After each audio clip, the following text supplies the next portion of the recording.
আসসালামু আলাইকুম দর্শক, স্বাগত জানাচ্ছি এশিয়া অ্যাডভেঞ্চার প্রাইভেট লিমিটেডের পক্ষ থেকে আরো একটি নতুন ভিডিওতে।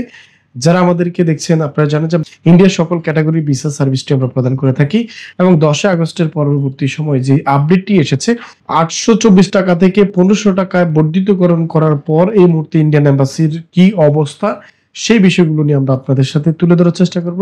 মেডিকেল ভিসা অথবা আপনার ডাবল এন্ট্রি ভিসা অথবা আপনার বিজনেস ভিসা, যেই ক্যাটাগরি ভিসার জন্য আপনি অ্যাপ্লাই করতে আসেন না কেন, যে সকল ডকুমেন্টস আপনার সাথে নিয়ে আসতে হবে সেই বিষয়গুলো নলেজে থাকে, যাতে করে আপনি ভিসা জমা দিতে এসে স্লট তুলে ফিঙ্গারপ্রিন্ট দিতে গিয়ে আপনি হ্যারাসমেন্টের শিকার না হন।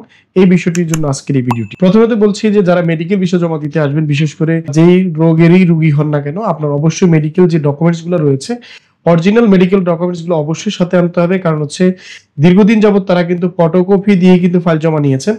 11 আগস্ট থেকে তারা কিন্তু সকল ডকুমেন্টস, অরিজিনাল ডকুমেন্টস গুলো কিন্তু তারা চেক করতে শুরু করেছে। আইবেক্স সেন্টারে কিন্তু তারা সকল ডকুমেন্টস ভালোভাবে চেক করে তারপরে ফাইল জমা নিচ্ছেন। বিড়ম্বনার শিকার হয়েছেন হাজার হাজার মানুষ, যেটি আমরা দেখেছি যে হয়তোবা খুব সহজ হয়ে যাচ্ছে ইন্ডিয়ার ভিসা, সেই ভিসাটি কিন্তু 11 আগস্ট থেকে আরো জটিল হয়েছে শুধুমাত্র কাগজপত্র জটিলতার কারণে। অনেকে আছেন যে যারা ফটোকপি দিয়ে ফাইল জমা দিতে এসেছেন, তারা কিন্তু অরিজিনাল ডকুমেন্টস ছাড়া কিন্তু ফাইল জমা দিতে পারেননি 11 আগস্ট থেকে।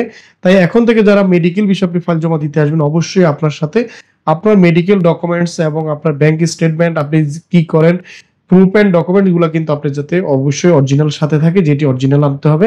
তার মধ্যে একটি হচ্ছে মেডিকেল ডকুমেন্টস গুলো অবশ্যই আপনার সাথে থাকতে হবে অরিজিনাল, এবং আপনার ব্যাংক স্টেটমেন্ট, ব্যাংক সলভেন্সি, এই ব্যাংক স্টেটমেন্টটি আপনি অবশ্যই সাথে নিয়ে আসবেন।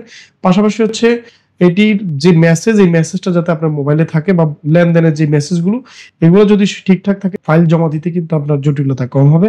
আর পাশাপাশি হচ্ছে যারা বিজনেস ভিসার জন্য জমা দিতে আসবেন, তাদেরও কিন্তু সকল ডকুমেন্ট যাতে আপ টু ডেট করা থাকে। যেমন আপনার যাদের যে এক্সপোর্ট ইম্পোর্টের যে লাইসেন্স গুলো থাকে, এবং আইআরসি, ইআরসি, তারপর হচ্ছে ইনকর্পোরেশন সার্টিফিকেট, তারপরে এলসি, যাদের এলসি আছে, এলসি ইনভাইটেশন, এগুলো অবশ্যই যাতে আপনার ভেরিফাই করার মতো যে ডকুমেন্টস গুলো রয়েছে, সেগুলো যাতে অবশ্যই সঠিকভাবে ভেরিফাই করা যায়, এগুলো আপনার মাথায় রেখে আসবেন। নতুবা আপনি ফাইল জমা দিতে এসে বিড়ম্বনার কোনো কিন্তু শেষ থাকবে না। কারণ আবারও পূর্বের ন্যায় কিন্তু ইন্ডিয়ান এম্বাসিতে বা আইবেক্স সেন্টারে যারা ফাইল জমা দিতে আসছেন, তাদের কিন্তু বিড়ম্বনা খুব প্রকট আকারে কিন্তু বেড়ে চলেছে। বিশেষ করে রোগী রয়েছেন, তারা কিন্তু ফাইল জমা দেওয়ার ক্ষেত্রে অবশ্যই ডকুমেন্টস গুলো নিয়ে আসবেন সাথে করে। বন্ধুরা, যারা ডাবল এন্ট্রি ভিসার জন্য জমা দিবেন, অবশ্যই আপনার অ্যাপয়েন্টমেন্ট এবং আপনার যেই সাথে ইনক্লুডিং যে ডকুমেন্টস গুলো দিবেন, বিশেষ করে ট্রান্সলেট, নোটারি, এগুলো অবশ্যই আপনি অথেন্টিক ভাবে করে দেওয়ার চেষ্টা করবেন, যাতে করে ভিসাটি পেতে আপনার সহজ হয়।